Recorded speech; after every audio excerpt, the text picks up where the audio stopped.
मध्य प्रदेश के दौरे पर अमित शाह पहुंचे हैं। 3 दिवसीय उनका ये दौरा और आज इस दौरे का तीसरा और अंतिम दिन है।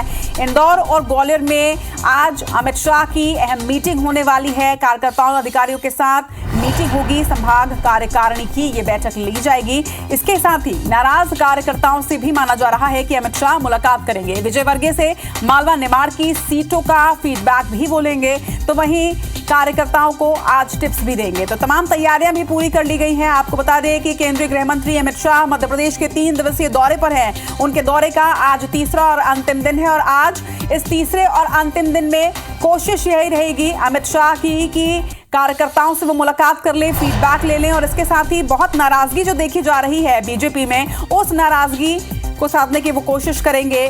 जो नाराज कार्यकर्ता हैं, जो नाराज लोग हैं, उनसे बातचीत करके इस नाराजगी को दूर करने की कोशिश जो है वो की जाएगी। तो लगभग सभी संभागों में ये मीटिंग्स की जा रही हैं। अमित शाह लगभग सभी संभागों का, सभी अंचलों का दौरा कर रहे हैं और आज मालवा के साथ ही ग्वालियर चंबल क्षेत्र में उनका ये दौरा होगा। इंदौर और ग्वालियर में आपको बता दें कि अमित शाह का आज ये दौरा होगा। इंदौर से अंशुल मुकाती, तो ग्वालियर से नासिर गौरी डिटेल जानकारी के साथ हमारे साथ जुड़ रहे हैं। पहले अंशुल मुकाती का रुख करेंगे इंदौर का।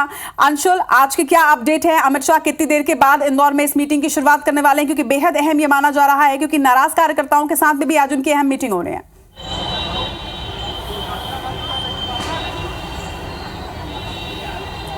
जी बिल्कुल, बता दूं कि अमित शाह जो देर रात इंदौर पहुंचे थे। उज्जैन से वे सीधे इंदौर आए थे और इसके बाद इंदौर के ब्रिलियंट होटल में अमित शाह जो है रुके थे। आज सुबह से ही ब्रिलियंट होटल पर जो है बीजेपी के बड़े पदाधिकारी जो है उनका आना जाना शुरू हुआ और बताया जा रहा है कि पहले जो कार्यकर्ताओं की बैठक थी वो तो निरस्त कर दी गई, लेकिन रूठे जो नेता हैं उनसे मुलाकात जो है वो अमित शाह कर सकते हैं और साथ ही मालवा निमाड़ की जो 66 सीट है उसका फीडबैक जो है वो अमित शाह के द्वारा यहाँ पर लिया जाएगा। भाजपा के बड़े नेताओं में जिसमें कैलाश विजयवर्गीय और अन्य नेता जो शामिल हैं उनसे अमित शाह 1-to-1 चर्चा करेंगे और उसमें जो रूठे हुए नाराज जो नेता हैं उनको कैसे मनाया जा सकता है, उनकी नाराजगी को कैसे दूर किया जा सकता है, इस पर चर्चा की जाएगी। साथ ही 66 सीटों का जो समीकरण है, जो कि मालवा निमाड़ की 66 सीटें हैं, उस पर क्या समीकरण बन रहे हैं, कौन सी सीट पर सबसे ज़्यादा दिक्कतों का सामना बीजेपी को करना पड़ रहा है, इसका फीडबैक भी अमित शाह के द्वारा लिया जाएगा और साथ ही इन सीटों को लेकर निर्देश भी जो हैं अमित शाह यहाँ पर दे सकते हैं। बताया यह भी जा रहा है कि बड़े नेता जिसमें रंजना बघेल शामिल है वो नाराज चल रही हैं और इसके साथ ही इंदौर की कुछ सीटें हैं जिस पर नाराजगी चल रही है। देपालपुर में निर्दलीय उम्मीदवार जो है उन्होंने नामांकन भरा है।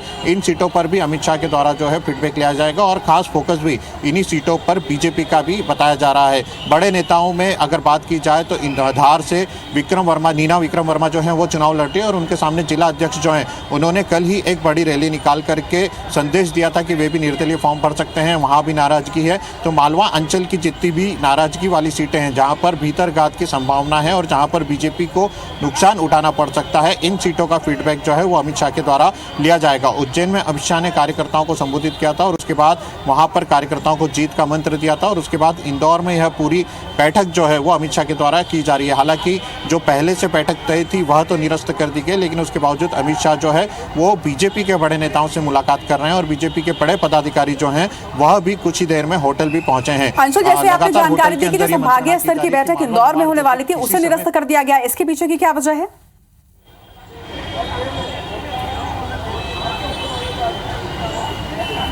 हाँ जी बिल्कुल, बता दूं कि इंदौर में आज नामांकन का आखिरी दिन है। मध्य प्रदेश में नामांकन का आखिरी दिन है और इंदौर में भी कई प्रत्याशियों के आज नामांकन होना है। इसी के चलते यह जो बैठक थी पहले तय की गई थी, लेकिन उसके बाद कई प्रत्याशी जो हैं वो अपने अपने इलाकों में नामांकन कर रहे हैं। साथ ही इंदौर में बीजेपी की एक बड़ी रैली जो है कि नामांकन रैली के रूप में सभी प्रत्याशी जो है कलेक्टर ऑफिस तक पहुंचेंगे, वह पहले से प्रस्तावित थी। साथ ही कैलाश विजयवर्गीय जो कि बीजेपी का बड़ा चेहरा माने जाते हैं, राष्ट्रीय महासचिव भी है, उनका नामांकन भी आज होना है, जिसमें कि सभी बीजेपी के जो नेता हैं वो शामिल होने वाले। इसी के चलते जो इस बैठक को निरस्त किया गया है और पहले इस बैठक में संभाग के सभी पदाधिकारी, सभी जिम्मेदार नेता जो हैं उनको शामिल होना था, लेकिन सभी अपने अपने जिलों में नामांकन रैलियों में आज बिजी रहने वाले। इसके चलते यहाँ पर जो बैठक थी उसे निरस्त किया गया है। हालांकि इसके बावजूद जो अमित शाह हैं उनके द्वारा बीजेपी के बड़े नेताओं से फीडबैक लिया जाएगा और बीजेपी नेताओं को होटल पर जरूर बुलाया गया है। उनके साथ अमित शाह बैठक जरूर करेंगे और उनसे 1-to-1 चर्चा भी करेंगे और जो 66 सीट का समीकरण है वह भी अमित शाह जानेंगे। मालवा निमाड़ पर पहले से बीजेपी का लगातार फोकस रहा है, संघ को भी इसमें सक्रिय किया गया है,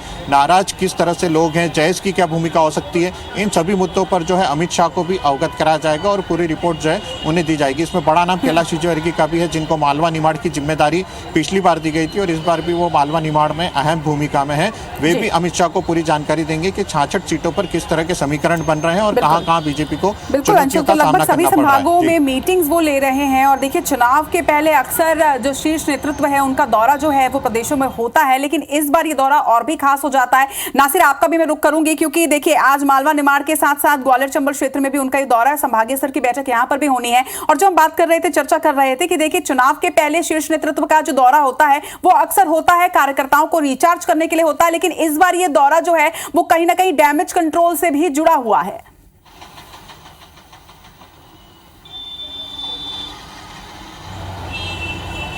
नासिर, बिल्कुल जाहिर सी बात है, क्योंकि ग्वालियर चंबल संभाग की जो 34 विधानसभा सीटें हैं बहुत ज़्यादा अहम हो और कहीं ना कहीं ऐसे में जो सबसे मूल बात यह है कि 1:30 बजे वो यहाँ पर आएंगे और उसके बाद 2 बजे से बैठकों का दौर शुरू हो जाएगा। लगभग 5 घंटे तक वो ग्वालियर में बैठक करेंगे। इसमें ग्वालियर चंबल संभाग की 34 विधानसभा सीटों के प्रत्याशी रहेंगे, प्रभारी रहेंगे, बूथ के कार्यकर्ता रहेंगे, पन्ना के कार्यकर्ता, यानी कि अंतिम छोर तक के जो बीजेपी का जो पार्टी का जो कार्यकर्ता है उन सबसे बातचीत होगी, 1-to-1 बातचीत होगी। लगभग 5 घंटे तक का ये दौर चलेगा। उसके बाद डैमेज कंट्रोल की सबसे बड़ी बात यह है कि देखा जाए तो मूल बीजेपी के कार्यकर्ता और ज्योतिरादित्य सिंधिया के जो समर्थक थे वो बीजेपी में आए थे, तो उसके बाद भले ही मंच पर गले मिलने की बात करते हैं, लेकिन आज भी अंदरूनी तौर से ये एक दूसरे की काट करने पर तुले रहते हैं। और यही वजह है कि अभी भी जो विधानसभा चुनाव के टिकटों का बंटवारा हुआ तो उसमें कई जो बड़े नाम थे सिंधिया के साथ में जो बीजेपी में आए थे उनके टिकट काट दिए गए और ऐसे में वो कहीं ना कहीं नाराज है। तो ऐसे में उस डैमेज को कैसे कंट्रोल किया जाए, और इसके साथ ही 15 पॉइंट्स है जिस पर ग्वालियर चंबल संभाग की बैठक की जाएगी, जिस पर अमित शाह हर एक पॉइंट्स पर बातचीत करेंगे। उस बैठक में ज्योतिरादित्य सिंधिया, नरेंद्र सिंह तोमर और बीडी शर्मा मौजूद रहेंगे और ये ग्वालियर के एक निजी होटल में की जाएगी। लेकिन सबसे बड़ा फोकस यही है कि 34 विधानसभा सीटें हैं जिस पर 2018 में बीजेपी को एक बड़ा डेंट यहाँ से लगा था, उस डेंट की कैसे भरपाई की जाए, उसको किस तरह से पिकअप किया जाए, क्योंकि ये विधानसभा के चुनाव कहीं ना कहीं लोकसभा चुनाव को लेकर दृष्टि से आगे की एक रणनीति के तहत पूरा काम किया जा रहा है। और पूरा देखा जाए तो मध्य प्रदेश में जो चुनाव की जो कमान है, चुनाव प्रचार की कमान है,